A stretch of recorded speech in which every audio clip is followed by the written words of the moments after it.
This is an R Media podcast. This episode is supported by Vixen, Australian-made skincare powered by plant cell technology and designed to bring real simplicity back to skincare. Love has never been one size fits all, and these are the stories we love to tell at the Australian Women's Weekly.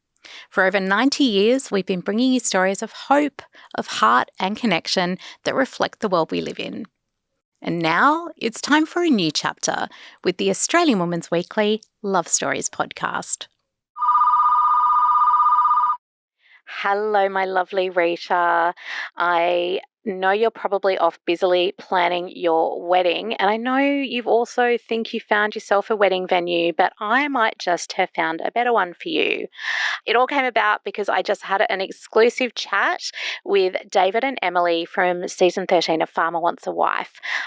They've just welcomed their beautiful new baby, Willa, and we're going to meet her for the very first time. But they've also got a great new venture, and yeah, I'll tell you all about it when I speak to you soon. All right, my love. Bye. Little confession, guys. I'm a loud and proud reality TV romance fan. There's something about watching people meet and fall in love in real time, seeing all those romantic dates, the heartfelt declarations, and of course, all the chaos and drama that is so incredibly addictive. And I know I'm not alone. So come on, put your hand up if you're a sucker for these shows as well. All right, now, if you're one of those people listening who still has that hand up, are you also like me and wondering, what does it actually feel like to be the people who are placed in the centre of all of that emotional action?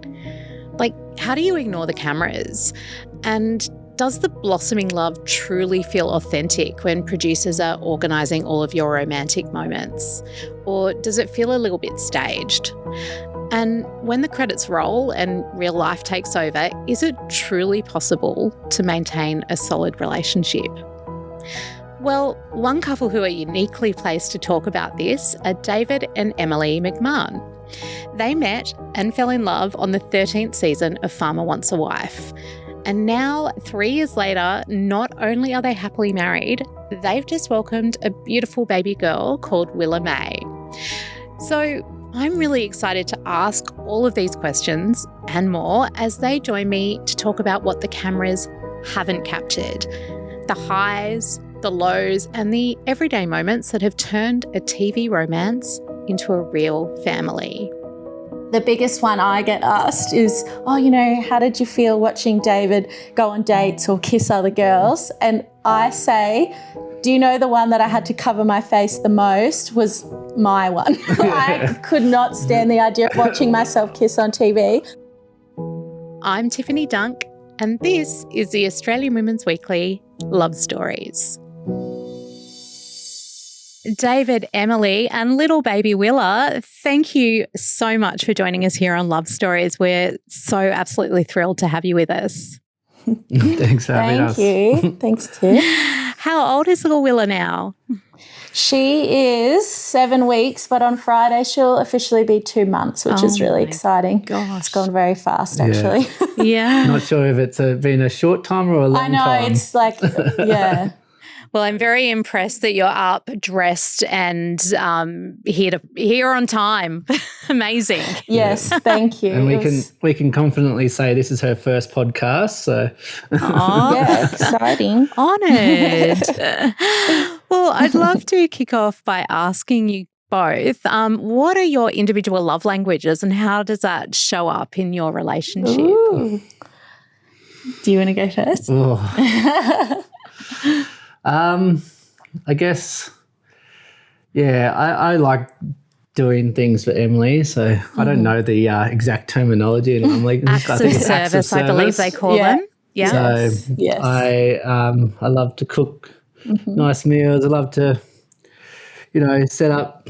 We've done a few picnics, or weekends away, that sort of thing. But yeah, that's probably my daily show of affection, I guess. Yes, no, I agree. And probably, I've forgotten the terminology of them too, but mine's probably touch, I think, rather than, and yours is like I was about to say you're really good at, what's the verbal one? Words of affirmation.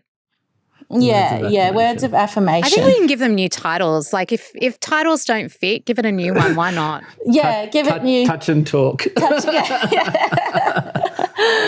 But just hug or touch on the shoulder or kiss, that's probably usually my love language. And, I just think proximity, being in each other's space is what. Yeah. Well, taking a little step backwards, can you tell me what led you both to apply for Farmer Wants a Wife?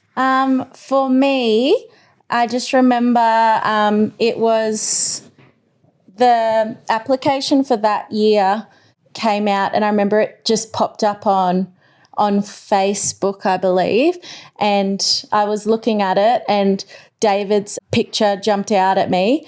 At the time, it was very much recently after COVID, and I had had a big life shift with careers, and I was doing well, but just kind of looking for that next. I was ready to find someone, and I had always always said to my family and friends that I'd always pictured myself moving out rurally, and then on top of that also just I had been single for a long time, so I was just looking to meet someone, and I hadn't really, pre-planned that this was ever going to happen, but it honestly popped up on Facebook, and I thought, oh, he looks really friendly and attractive, and I should apply. So I remember asking my sister and friends what they think, and they're like, just shoot your shot and see how you go. So I think you go into it very much not thinking it's going to happen to you. Yeah. But with the intentions of hopefully meeting someone, and I was ready to, look to find love, or at least just a new experience. Yeah, it's exactly that. I think, it's pretty nerve-wracking going on something like that, but when you find yourself, really, you touched on loneliness or whatever. Coming out of COVID, I think everyone just thought, oh, COVID's a bit crazy, but, 2 years later you realise you haven't been out socialising as much. I found myself single. I just moved back to the farm a couple of years prior. And you think, oh, geez, it would be amazing to find someone, and you got all the apps and everything like that. And really, to me, this was just, another way to find love. And the process was, you exactly like Em said, you don't really think anything's going to happen, but as the process started to go, you could really see that it's got good potential and a really fun experience. So take me back to the very first moment that you clapped eyes on each other and you had your first conversation. What did that feel like? Because we all watched it on telly, but what did that actually feel like in the moment? So our first would have been barrel room, our first would have been speed dates. The speed. Oh, I remember my producer at the time going, because it's a pretty intense day. So it's intense. First time in camera. My first time speed dating. Got amazing people there to meet, amazing women there to meet, and my producer just said, "Oh, I've left this really positive, energetic girl for last, just to bring it home." And it was exactly that, both nervous energy but very excited, starting to warm into the day a little bit, but just a lot of laughing and a great moment. It's funny because my side of that is, so that day there was, at the start, there was 8 of us girls, and you're just starting to get to know each other. And so we're all waiting to have our speed date with David. And I just remember as each girl's name was getting called, I was like, oh, please don't be last. Please don't be last. He's going to run out of things to talk about. And when you're sitting there chatting with the girls, you can hear in the background, you couldn't hear what each speed date was saying, but if you could hear laughter or things were going well, you were sitting there going, oh, that went really well for them. Oh my goodness. So I just remember I was super, super nervous. And obviously it's a good thing, but when you're on the show, it's you can't really sit around and have a drink with the girls or anything. So you're sitting there with all these cameras in your face, and they're saying just be yourself, but make an impression. And you're like, okay. And I think It was I good. remember It was our positive. failed dip. Yeah, but made up for it at the wedding. I all remember we made positive. sure we were like, let's do a better dip. Because I guess it's, it's a question you must get asked all of the time, is that with the cameras around, because it doesn't feel, I don't know, like how was it possible to feel organic in that moment and to find love? I guess looking back at the experience, there's two sides. Like the filming was really, like, it was new to all of us, so quite exciting, and you did get time to really talk one-on-one in those moments. But outside of the individual shoot periods, we all lived together. The whole experience was 8 weeks. So to not have work, not have anything to do except to be around each other, like we all cooked dinner together at night. It was a really positive experience. So you do kind of, just get to know each other's personalities throughout the whole experience. The dates are obviously one-on-one, and you talk a lot more about, big picture and the finer details and everything. But simply just being around each other throughout the experience is, it's such a good way to get to know each other. And I found with the cameras, definitely at the start, it's all new, and just learning to talk about yourself so much and emotions takes a little bit of time. It's really good though. It was kind of good to vocalize things sometimes as you're trying to process. But I found, because I remember thinking the same about when you think about a show like this, but particularly when you're on dates, they do give you quite a bit of, like, they're there, but they let things happen organically, and a bit more space compared to the bits where you're just sitting there by yourself talking to them. That's the other thing, like, naturally these shows have to get boiled down to, I think our farm might have got something like 9 hours of airtime in the end, but I remember one of the producers saying they shot something like 403 hours of film. So there's a lot of times that we're just talking, and it's not that exciting. You just talk. But that's all part of getting to know each other, and part of why we ended up, falling in love with each other, because there's so much time you're spending around each other. Yeah. And I think you made a good point, Emily, like, the cameras are wanting you to really dive deep into what it is that you're thinking, what it is that you want. And these are conversations that are really hard to have when you first start dating someone, right? Hard. So you're having really important conversations super early on. It almost just like it helps weed everything out. Yes, because you've got to ask quite serious or meaningful questions or topics of conversation a lot sooner. But like David was saying, they still allow time for all that, that fun small talk or flirting. All of that is still there. But then just doesn't necessarily make the cut. Yes, that's right. And then eventually you do. It's not high quality flirting. But then eventually you do talk about those more deeper topics, and by then you're feeling a lot more comfortable, and I think it works well, because usually you don't tend to go into those things until further down a relationship, but it does clear definitely compresses a lot of, like, while it was 8 weeks, it feels like we've known each other for months and months at the end of it. So because that's what your whole 8 weeks is about, getting to know each other. If you met someone in normal circumstances and said, look, we're going to go on an 8-week date as our first date. You'd be like, no, thank you very much, please. Obviously, there were other women in the picture, as you previously mentioned.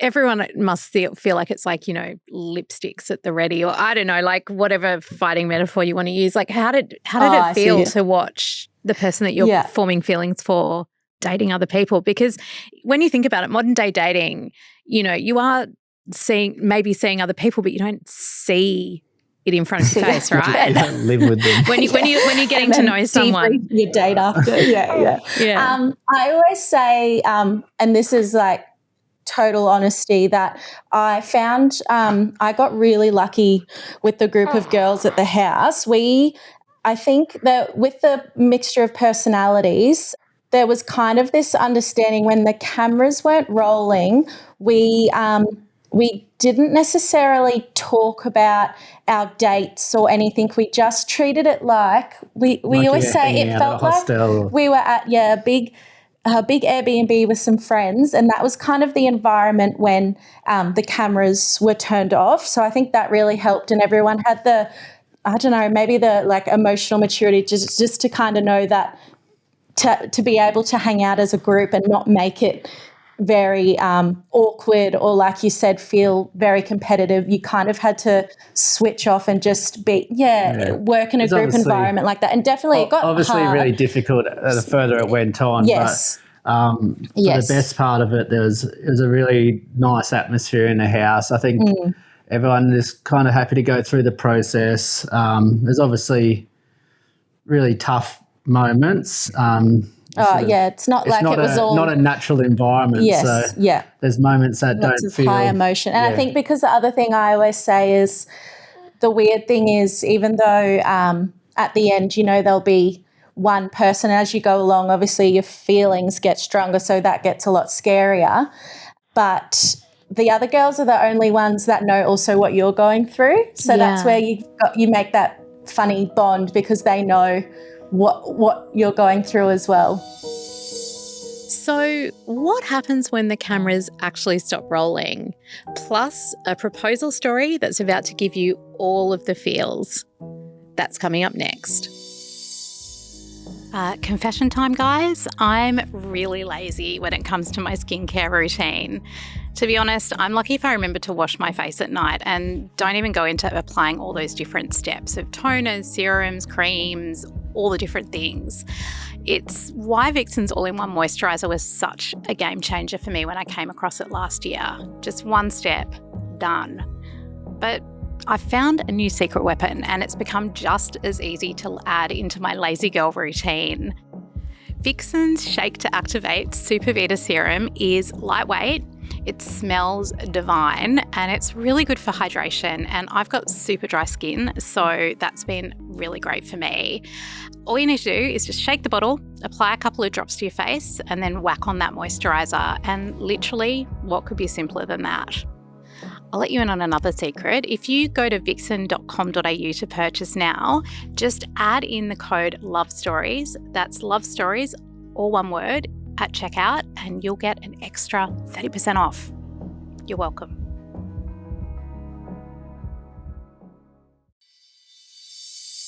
What was it about each other that made you know that your lives could blend, that you could take this from the TV to the farm? Like, what was it about the other person that made you so sure? Oh, for me, like, I instantly felt really amazing when I was around Em. Another really strong quality that I noticed really early on was how she treated the other girls and how she was in an environment. That's if we're drawing our mind right back to the start, like those two qualities were just like, I remember talking to my producer Jackson, just going, "Oh, I feel so light, so happy around her. It's just so easy." And then just seeing her interact in the group, it was like a really nice scene to see. Like, you're under a lot of pressure, and the fact that she could be that kind and bubbly around all the other girls was like really big for me from the start. Oh, thanks. How about for you? Yeah, it's funny because it is such a big change, like saying that you'll go from this, you know, very unique experience to real life. But along the way, I think it just must have been because I fell in love, because really as soon as the show finished, I think I moved in 2 weeks later or something, and it just was just like coming back home. And we were so, I think like David said, everything felt easy, and you were like, like, you know, I don't know, just loving you came easy. Aww. And it felt comfortable. So the people around us could even see that, I think. Like, I pretty much met your family at Christmas, and you're here on the 2nd of January. Yeah. And none of them were stressed. Like, I think everyone around us could see how it had sort of naturally grown into what it was, and just our interactions around each other. Like you say, if you want to use the word easy or natural or light, it just worked. Yeah. So 2 weeks, and then there you are at the farm. Was it different once the cameras had stopped rolling? Or what was different about this period of time? I think I remember the only thing that was quite funny was moving back into the house. So we live where we live. Obviously, this house is where also all the filming, all the filming took place as well. So I remember at the start, it was funny coming in and being like, oh, this is the room where we all, like, we were all living down in this room. And then, like, I was moving, I don't know, back up here. But now that it's like, it's not even a thought now. But I think that was like, I don't know, I just remember that being funny, coming back and being like, oh, I have those old memories. It was so quiet as well. Yes. We're going from a house with people running around and they had the whole house was lit up too. I remember us coming home and we like walked into this quiet house and it was so dark because all the big lights had gone. We're like, it definitely felt different, but our relationship never faltered. No, I think we went back stronger. into the groove and we started to really appreciate that it was just, you know, our home, and we started doing a few things and just doing all those things that you are now thinking to yourself like, oh, we can just do what normal couples do now, right? Like you can live your life and make all these new memories. So it was also exciting to be like, oh, we can just be a couple now. Were there any kind of early hurdles or like, you know, adjusting to life on the farm? I know you'd been there before, Emily, but like what did you find a challenge in those early days? Well, at the start, a bit of a funny one was we still had to kind of lay low, so do a lot of things separate when I was going into town and everything like that. It could be quite isolating at the start because you're not really meant to be out. Yeah, so you're like living together and moving town, but you're not really able to go out and do all these things just yet. And I feel like I've heard you say before, David, that the community really rallied around you guys and helped you keep it on the down low. And, you know, I think that's part of the beauty of living in a smaller town is that community really looks after each other. Did you find that was the case too? Yeah. You never know how, you know, a rural community is going to react to something like Farm Wants a Wife, and we had no idea what the response was going to be, but we were met with overwhelming support, like people, a lot of kindness, a lot of excitement. So thrilled. So that was really nice. Like we never once had anyone sort of, you know, make any silly comments or judgment from it was just going on a really positive, exciting time for the town, which is nice. So that did mean like, you know, you weren't nervous to go out and things like that.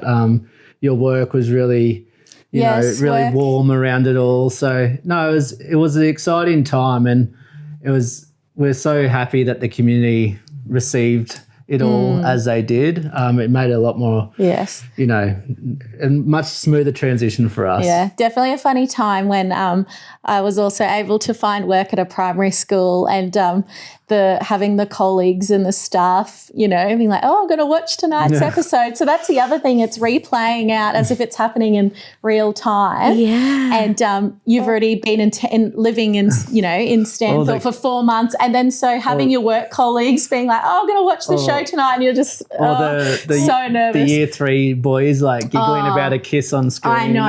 having the students, you know, saying they're watching it too. That was just, it was like looking back, it's really funny, but I was, you know, a bit mortified at the time. How did it feel watching it back? Because what a unique experience to watch your love story unfold, right? We watched it together. Definitely a few like head in the pillow moments.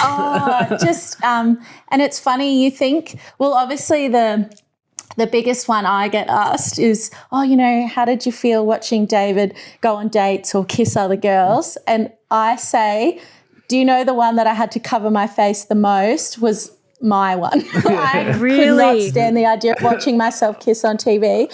So I barely watched that. And then like obviously, you know, a bit strange and watching the dates, but really watching yourself and hearing even your own voice. Yeah, the voice part is the one that gets me. Yeah. As soon as you hear your own voice. I hear you 100%. Oh my gosh. So we watch it, the big moment, the choice, you're able to start living your life like a normal couple. Can you tell me a little bit about the proposal, when that came, how that happened? That was such a good weekend. Yeah, I love that was you did a very good job. It was a good weekend. We had a really nice date at Evermore Valley. Yes. Down in Mudgee during the filming. And they invited us to stay again after filming, which was really nice. Yes. So we had planned a trip down there. And part of that weekend, I said we'd do a photo shoot for them just to promote their business. But in reality, that was the engagement shoot. So it was really fun. We woke up, had breakfast, had the shoot around lunchtime, I think. Yeah, so there was a few funny things. This is funny. That morning, actually, we went out for breakfast, and Em was like, "Oh, I might just." No, she ducked into a jewelry store, and she's like, "Oh, by the way, if you ever need this is my ring size." Yeah, so because we were having this, romantic weekend getaway, and we obviously had started talking about, getting engaged and those things. And so I thought, I'll bring my ring size to lunch, and that'll be like my little gesture of, being like, when you're ready kind of thing, having no idea that in the background all these things are being planned about this weekend that you're proposing to me. Yeah. And I had no idea. It was a very fun afternoon. There was the afternoon was very light. Like we had, obviously doing a bit of a shoot, champagne, then did the proposal at the end out on the jetty there. Mm-hmm. And then one of the best things, obviously the proposal was perfect in my eyes anyway. Like we had a really nice moment there. And then like 30 seconds after it, a lot of the camera crew and the producers that we knew from the show were all in the bushes and stuff. I didn't know they were there. And then you're like, "Oh, Rich. Oh, Anya." What? It was like coming out of the trees. And I had no idea. And then hearing afterwards from David, which was so funny, that, whilst I was in the it's a glamping setup. It's so beautiful. So whilst I was in the tent, putting on my makeup and choosing my outfit, thinking that we were just getting photos done, he said there was this moment where I was like, left my shoes. So I quickly went out to get my shoes, and you said in the meantime, people everyone's running around trying to get bushes and I was just thinking, just go out and get my shoes.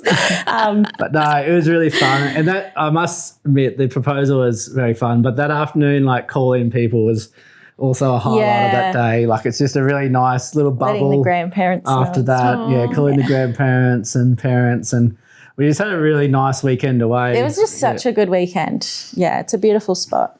So then fast forwarding, how long after the proposal did the wedding happen? I think it would have been 12 months. So, big farm wedding. Yes, we did have a big glimpse farm of. Really amazing.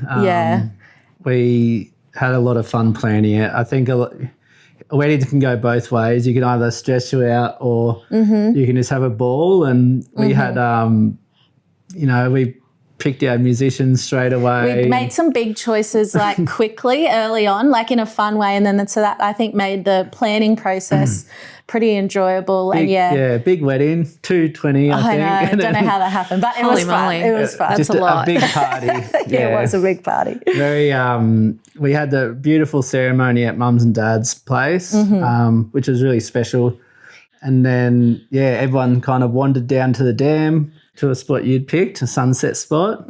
Big tipi marquee there, and a lot of dancing. I think it went till 1:30. Yeah, I will say I'm very pleased to know that a few people have said they remember our wedding because of the dance floor. So, yes. Oh, yes. I love that. Yeah. How did becoming Mr. and Mrs., how did it affect your relationship, or did it feel like it changed anything? Actually, I remember saying it was, it's such a special moment. And even just going through the ceremony, you feel even closer. And I remember some of my friends asking me that, like, what's married life like?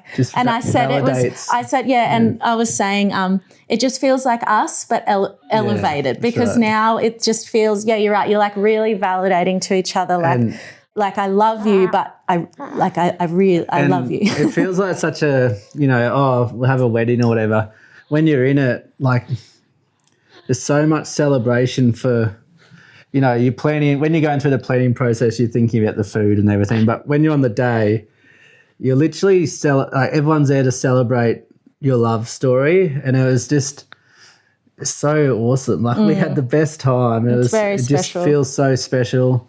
That moment when you're waiting at the end of the aisle, it just like, I don't know, you're getting glimpses of everything to that point, and you're visualizing everything from this point. I think it's a really, really special moment. Well, then going forward again, was parenthood always on the card for the two of you? Were you always planning a family? I've always, pictured having children and being a mum one day. I think we talked about the trip away. Yeah, we kind of had a rough timeline. Once we were married, we'd kind of discussed when we wanted to start thinking about having a family. Yeah. So we were both, pretty much on the same page with that. Basically said we want to book one overseas trip, and we went to Greece, Italy and France, and then I'd say if you count the days back, it probably was pretty close to that. So, there was a plan, but it happened all, we're so lucky. It happened very quickly, within that plan. So it must have been like a week after the holiday you told me. So. Yeah. That was pretty special. So tell me about the moment you did the test, or did you have a vibe, or can you tell me about the moment? We were, trying, and then we got back and something must have made me go, I'll do a test. And it was one random afternoon after work. And so just an at-home test, and I did it twice because I really wanted to make sure, and both came up with the positive symbol. So then I went, so usually in the afternoons after work I'd take the dogs for a walk. So I remember I was ecstatic, like I was sobbing, I was crying, I was so happy. So I took the dogs for the walk and just still crying, and I remember toying up, do I call David, or because at this time David's rushing around. We're getting ready to host a dinner at his parents' place. So I knew that was all going on. And obviously when you just find out, you want to share it with your partner, but you're not planning on telling all your in-laws. So I was thinking, how am I going to do this? So I waited till you came home, and I was sitting on the bed and I held up the two tests, and I was so excited. And I think you made a little joke about two of them. I was like, no, just one. No, it's incredible. Yeah. And then we were sitting through this dinner being like, everything's normal. And then it wasn't until we came home that we were just like laying in bed, and it was just like, okay, this is happening. We're having a baby. So that was quite funny. It was, I guess, what better way to learn about a pregnancy than in pure chaos. So. Yes, exactly, because that is exactly what's going to follow. Okay, we're going to take a very short break here, and then we're going to get into parenthood and how it can shift your relationship in ways you may not have prepared for. I'll see you in a bit. A warm hello to our new listeners. I'm Sophie, editor of the Australian Women's Weekly, and we're so happy you're joining us on this new chapter. For over 90 years, the Australian Women's Weekly has been a trusted home of real love stories, the kind that are messy and funny and quietly miraculous, just like real life, and just what we all need right now. Now, with the Australian Women's Weekly Love Stories, we're wrapping those stories around you in lots of new ways. Online, in your ears, wherever you are, making it easy as possible for you to enjoy. So, if you've grown up with the Weekly or you're just finding us now, welcome. And we'd love you to come on this new adventure with us, exploring every kind of love and the real things that matter to all of us. And because you're listening, and we value that, we've got something special just for you. A discounted subscription to the Australian Women's Weekly so you can dive even deeper into the stories you're liking. Just head to womensweekly.com.au to find out more. And thank you so much for being part of our Love Stories family. Now back to the chat. So what was the pregnancy journey like? Honestly, for me, pregnancy, really tough, really tough. Emma's so sick. I was so sick for the solid first 15 weeks was really rough. And then I got sick whenever I was in a car or driving a car. and then I'm sure this happens to a lot of women as well, and then just sick if I'm hungry, or sick if after eating food, or just getting used to, once again, I think because your mind is being so grateful you're on this special journey, but also your body is changing and your hormones and just everything. Pregnancy, it was tough. There was, I think, a nice, like Em was such a trooper. Like she got so nauseous in the car and she had to drive 40 minutes to work every day. So because you're in the country, you're not exactly able to avoid being in a car, right? So yes, she'd landed at work feeling horrible, and then she couldn't tell anyone yet because it's still early. So that period was really tough. But I think as it went on,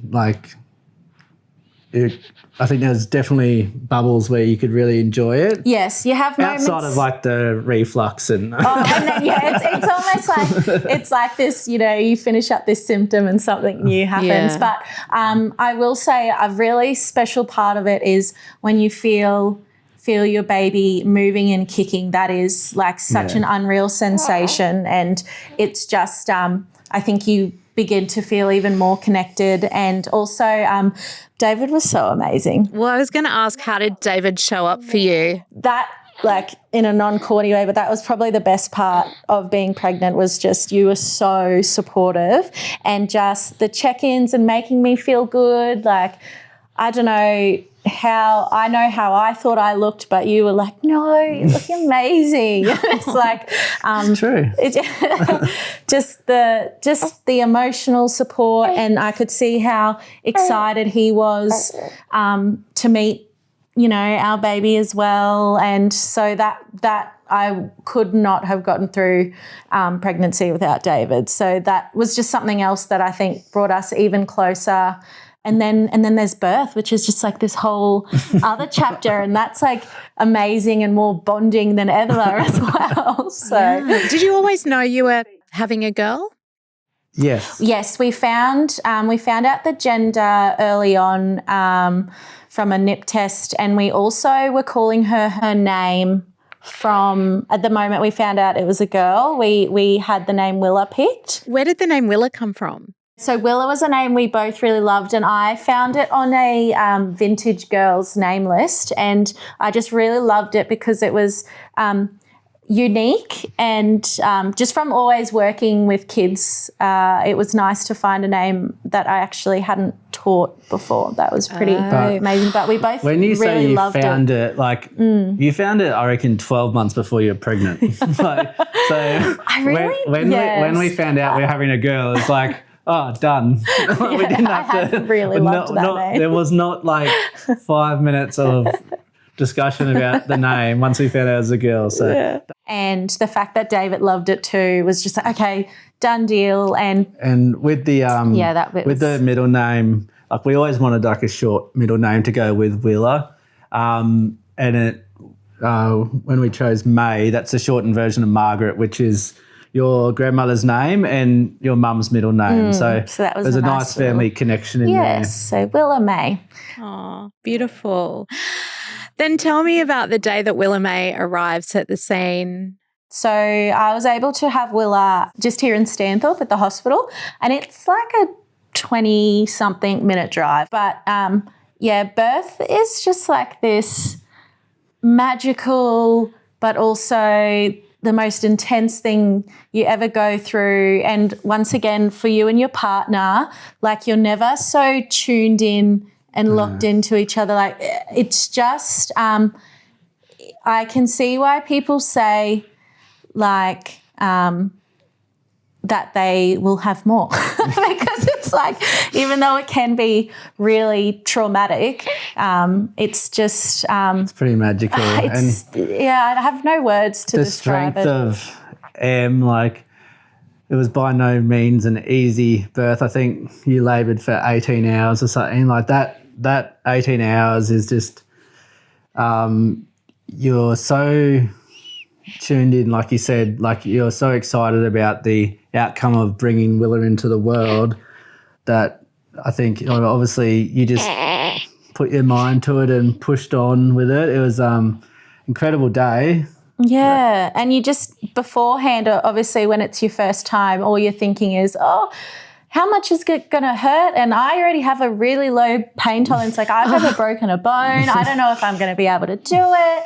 And, you know, I was very open to doing whatever needed to be done, and if the doctors recommended anything. So I went in with a pretty open mindset, but I did get through it, and Willa made it out safely. I did end up having an emergency C-section, but she got here, and just the whole thing, it's just so, I really don't have any words. I think it's so special. A bit of a blur looking back on it, but I know it was pretty special, I think, because you started labouring at, like, say, 1 a.m. on Friday morning, and I think 11 p.m. that night we got back to the room. Everyone had left, everyone had done all the checks, and we're just like, what just happened? Yeah. We're holding this baby. We're on our own for the first time. You'd been either in labour or in theatre from 1 a.m. till, you know, probably 6 p.m. that night. So the whole day was just chaos. And then we're just sitting there at 11 p.m. like, holy, like, you did it. And she's here. She's healthy. So really special night. So what has these first weeks been like? Like, what is Willa like? Well, Willa is, love you. So Willa, I think I learnt that it's normal that newborns don't sleep. I didn't really realise, because, you know, people always say, oh, sleep like a baby, or, oh, they're so cute when they're little, they sleep so much. And so that first 3 weeks, I think just getting my head around breastfeeding, and that it's normal that they're, you know, only sleep for 45 minutes at a time. So that's a big adjustment, but also it's really been beautiful watching how fast they grow. In a way, it's like you don't want it to go too fast, but seeing her really begin to open her eyes, and when the smiling kicked in, and just starting to learn her, like her as a little person, you know. I mean, she's still a little squish, but watching Em as well, like, it's such a incredible part of, like, our marriage now. But watching your wife become a mother is just the most incredible thing. Like, if I woke her up in the middle of the night before the baby, I would have been killed. Now she just, like, finds this energy from nowhere to be up for 30 minutes, and then as soon as she smiles in the morning, Em's, like, stoked. Like, constantly finding that energy and that love is just incredible to watch. And it's great. You rely on your partner a lot, and your family as well. That was the biggest thing in the first 3 weeks. We had so much support from friends and family. Like, you really, that saying is definitely true, that it takes a village to raise a baby. That one, I will say 100% sleep like a baby. I hope you don't sleep like a baby, because it's been a wild ride. Oh, goodness. Has becoming parents made you think any differently about the future and your future? Oh, shifted future. It definitely shifts your priorities.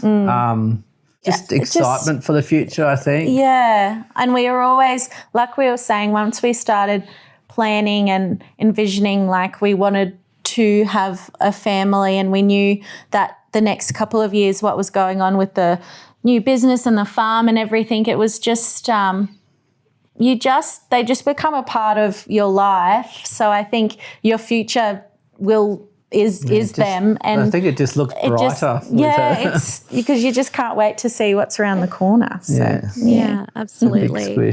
And I guess, you know, having grown up in the city, Emily, and it's very different for you, David, having grown up in a more rural community. What do you hope her childhood looks like on the farm? Like, I'm already so jealous of her childhood. It's just like, I think it's going to be beautiful for her to grow up here, doing all the really awesome farm things with Dad. And I'll be there, you know, I'm still learning, but a really funny line. We got a little nephew, Robert, he's 3, and he is so excited about Willa being on the farm, and we're saying, oh, you can teach her all about the farm, and he goes, Yeah, I can probably teach you as well, Arnie M.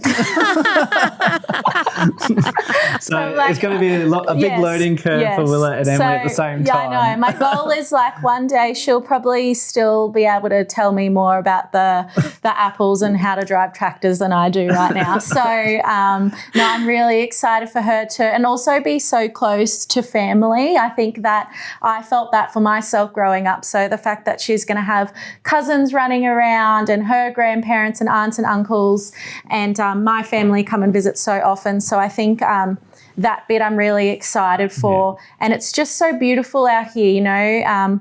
She's got room to go and do whatever she likes. What are you going to tell her about how you met, or what do you hope she knows about how you met? Because it's such a unique experience. So unique. And I wonder when they start asking you that. I don't know. I think there's no reason why we won't just be honest. Like I think it's a exciting part of our life, and we always say we wouldn't have met without it. So I think it's just become part of our story now. She'll probably go through phases where she's little and she kind of half understands. Then she becomes a teenager and she's like, oh, and then it who knows? But yeah, hopefully she can get a bit of street cred at school. Yeah, maybe. Her parents are stars. Yeah, hopefully it goes that way, not the other way. Yeah, well, it's gorgeous because you have it all on video, right? And most of us don't have videoed our first kiss, our first moment that we laid eyes on each other. We'll be able to watch like the moment her parents fell in love. That is pretty special. Yeah. Cut out a few bits. Yeah, just a little light editing. Well, as we speak, we've got a new season of Farmer Wants a Wife on air. I guess if you could give any advice to this year's participants, what would it be? Just got to have fun with it and don't take it too seriously early on. Like, let things develop naturally. Don't try and force anything. Yeah. Oh, it's such a generic one, but even though it's a very can be a very overwhelming environment or a bit bizarre or a bit different, really just try and remember to react the way, or just be yourself is what I'm trying to say. Like, be genuine. Be genuine in the fact that you can't compare everything you're doing or saying to someone else, because at the end of the day, it's like if there's potential you're going to meet your future partner or husband, then that's because of what, you know, who you are as a person and how they are as the person, and not necessarily because of the show, if that makes sense. And I think you can apply that to all forms of dating, because I think when we are out and meeting someone, we want to impress them so bad. Sometimes we put on a little bit of bravado or a character, or we try and change ourselves to become who we think that other person wants. And that's right. You know, I think you can really apply that to life. Just be yourself early on, because that person is for you or not for you. Yes. That's right. Yeah, because it's if you're being yourself and it's not working, then it just means it wasn't going to work, and that's okay. Like, yes, you've entered into this unique experience, but it doesn't have to be forced or have to end up with an outcome if it's not right. People often say, like, the comment like, oh, you won Farm Wants a Wife. I was like, it's really not that. It's just a way to meet someone. And, you know, we're in a world where it is hard to meet people, or people go through periods for a long time when they don't have a partner. It's just a really focused way of getting an opportunity to meet someone. And it can be fun. Like, we genuinely did have fun. So you can have fun even though it's with a group of other girls. Like, it's fun. Yeah. Well, then, as we wrap up, what do you hope is the one thing that as Willa grows up, she knows about love? Going back to exactly how I felt after that speed date, like, love should make you feel good and feel like yourself, and that's the exact feeling I had right back on that first date. I think so many people, you know, think love is what looks good or what should be good. Ultimately, you have to be feeling the best version of yourself to know you're in love. I hope she learns that Love is a very special thing, and whether that's coming from the person you're in love with or your family, love is just, it's the best. It's why we're here. It's why we, I spend hours and hours cuddling you so you don't wake up. Like, it's just love is so important. Yeah. Well, she's been very good. She's interjected with a few baby little snuffles every now and again. But I'm sure that, once the cameras go off, all hell will break loose. So she's done very well. We're quite excited at the moment too, continuing the love trend. Yes. We obviously got married on the farm, and that's been a really fun project for us. So probably inspired by my brother and his wife's wedding and our wedding on the farm. We're pushing the wedding venue ahead on the farm. So amazing. I guess Mum and Dad they've always loved celebrating, travel and good food and gardening and architecture. They're amazing hosts. It's been a really fun project for the six of us to all, put our heads together. So very excited to launch Lagnicourt. So in spring, the wedding venue opens, and we're going to be able to have other people celebrate their love on our farm, which is so exciting. Oh, that's wonderful. So we can all bring our favourite people up and yes. Okay, all right. Everyone, if you're looking for your wedding venue, we may have just found it for you.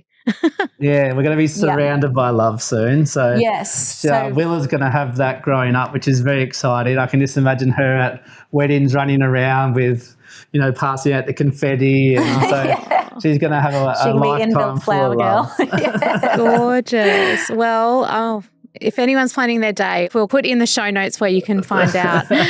Wonderful. All right. Well, David, Emily and Willa, thank you so much for joining us here, for being your first podcast, Willa. Yes. It's amazing. Thanks for having us. No, thank you very much. Oh, my goodness. How much did you love that chat with David and Emily? I also love that not only is this Willa's first podcast, but it's our very first podcast that's featured a newborn, and I think that's such an honour. Also, is anybody else wanting to go down to the farm and get married just so they can get baby Willa handing out the confetti? David and Emily's story may have begun on a very grand and public platform, but it's what's happened in the aftermath of that I think is both deeply relatable and also incredibly heartwarming. The role that their community has played in keeping the relationship both sacred and thriving, I think is something a lot of us can relate to. And I really love that idea that David and Emily have of how you have to be yourself to find true love. So many of us shapeshift who we are for a partner, and I think this is a really great reminder that you, in all of your uniqueness and with all of your rough edges, you're enough, just the way you are. So if this particularly resonates with you, please share this episode with a loved one who might need to hear it as well. And if you can, it'd be fantastic if you could leave us a review or rate us wherever you're listening to this podcast, because it helps others find stories of love just like this. You've been listening to me, Tiffany Dunk of the Australian Women's Weekly. We're going to be back next week with another story about love in all of its glorious shapes and forms. And I hope to see you then. This episode is supported by Vixen, Australian-made skincare powered by plant cell technology and designed to bring real simplicity back to skincare. This is an R Media podcast.